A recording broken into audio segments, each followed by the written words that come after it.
So you'll see from my latest report that the PSNI has begun 2025 largely where we left off in 2024, working extremely hard in challenging circumstances and under significant resourcing pressures while seeking to keep everyone safe.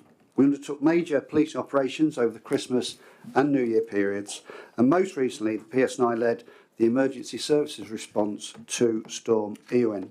Throughout this period, the police services continued to go above and beyond serving the people of Northern Ireland. As you mentioned, Chair, as recently as Monday, you'll be aware that police officers entered a burning house in Dungannon to save 4 people trapped inside, including 2 children.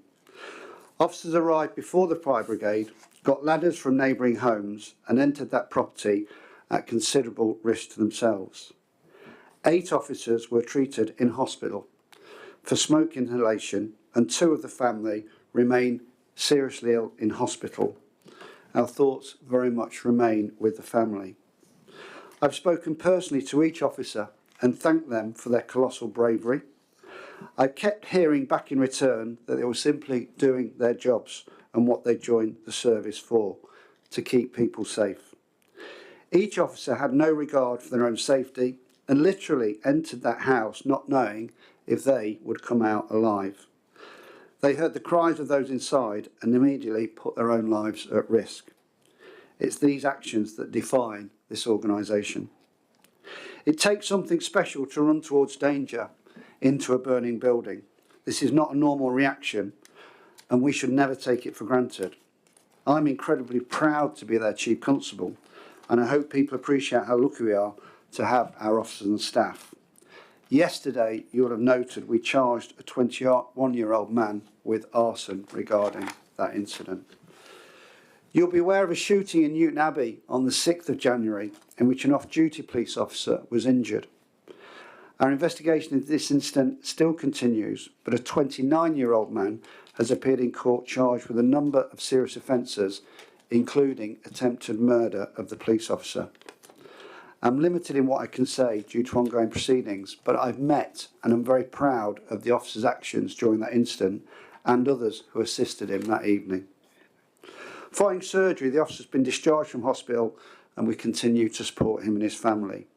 This incident and the events in Dungannon on Monday serve as a reminder to all of us of the dangers your police officers face. Policing is a fantastic career. It is a job like no other. And it's a job that many people simply cannot do. It's vital that we support these working officers and staff who courageously perform day in, day out by providing them with the resources and numbers they deserve. My report to the board this month again emphasises that officer numbers have been allowed to decline to an unprecedented and dangerous level of 6,300 through underfunding. You are aware of our initial plan to recover officer and staff numbers to 7,000 and 2,572 respectively over the next 3 years. To that end, I'm absolutely delighted, as you mentioned, Chair, that we launched our first recruitment campaign for 4 years on the 22nd of January.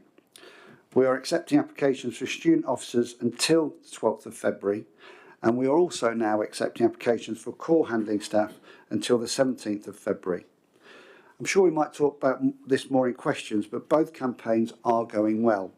At the beginning of this week, we had received 3,100 student applications from all over Northern Ireland, and the call handler campaign has already attracted 262 applications. I want to encourage people from all of our fabulous communities who might be interested in joining to view the PSNI website for further information. Come and talk to us and see if you have what it takes to be part of the best public service a person can do. We are determined to be reflective of the communities we serve. This campaign is a hugely positive development and the actual recruitment cannot come soon enough. I really do want to thank this board though for backing me, this organisation and all the cross-party political support that we've received for this campaign. If in the past somebody from a particular background thought it was not possible to join the police in Northern Ireland, please think again. Put those thoughts aside and come and talk to us. Be part of this incredible organisation. Come and make a positive difference to the future of all of our communities in Northern Ireland. The issue of finance remains a critical one. We'll have to find a way to pay for the recruitment of officers and staff. The additional cost to recover our workforce levels is around 200 million over the next 5 years. As the board knows, I continually set out the consequences of the organisation not being able to keep people safe due to our significantly reduced and dangerously low workforce numbers. This board rightfully holds me to account for everything that we do. Such a process becomes somewhat unworkable and more of a damage limitation exercise if we do not have the resources to police Northern Ireland. We have a projected funding gap of 101 million against our budget for next year. I've been pressing hard for an opening budget that accounts for these identified pressures. We have now been allocated 86 million. That leaves a shortfall of 50 million. So I will once again be pushing hard for in-year funding to address that gap. We continue to make the case for sufficient and sustainable funding in Stormont and Westminster, and I appreciate the continuing Policing Board support on the issue of finances and indeed of the Justice Minister. However, I cannot be any clearer that the implications of inadequate policing numbers have already had a serious impact on victims of crime, local communities and our workforce. This will only get worse without the recovery of our police numbers. It's for that reason that our next 5-year policing plan will focus on victims, communities and our workforce. One area I've repeatedly expressed my concern about is our ability to protect people is violence against women and girls. The scale of the problem is clear to all of us. Our officers responded to 2,115 reports relating to violence against women and girls during our Christmas operation alone. However, worryingly, we have unprecedentedly low numbers in the investigative parts of the organisation that deal with these high harm offendings, crimes such as violence against women and girls, and indeed the numbers who manage serious offenders. I continue to have very real concerns that, in spite of the best efforts of our people, which you see day in and day out, women will come to harm who should not.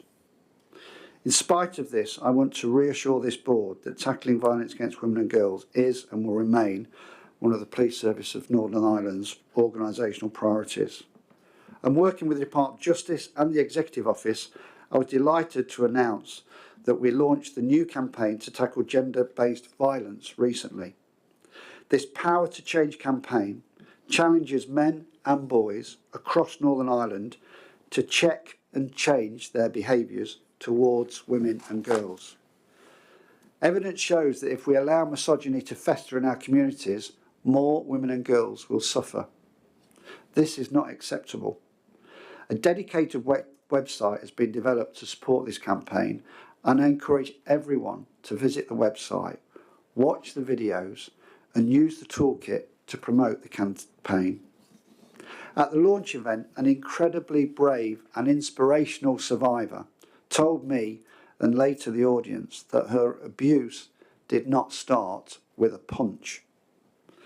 The unacceptable attitude and behaviour of abusers form from their early years as boys and young men. Those attitudes need calling out. I strongly recommend the campaign to everyone. I just want to quickly take a moment to acknowledge the opening of the Omagh bomb inquiry. Like everyone in this room, I've been incredibly struck by the moving testimony of families since the inquiry began. The impact of this atrocity on the victims and their families has been laid out in stark terms and heartbreaking ways. The victims have been in all of our thoughts, I'm sure, daily. I want to reiterate that the PSNI will fully support the inquiry to help families understand and get to the truth of what happened to their loved ones. To end my opening remarks on a positive note, in January, 5 colleagues were honoured in the King's New Year's Honours List, with 2 MBEs and 3 King's Police Awards, including one to ACC Mel Jones. This was a richly deserved recognition for each of the recipients, and I want to congratulate each of them. These awards are given for exceptional public service, and this is precisely what is in the DNA of the officers and staff of the PSNI. You mentioned in your remarks, Chair, about the McCulloch Review Progress Report. In the last paragraph of that report, Angus McCulloch indicates that he will inform me at the beginning of March the timings of his final report to help clarify the position for you and the board today. And like the board, I have provided a submission to the Northern Ireland Affairs Committee's examination of surveillance of journalists and the safety of journalists, and I've offered to give evidence to that commission. And I'm now happy to take questions.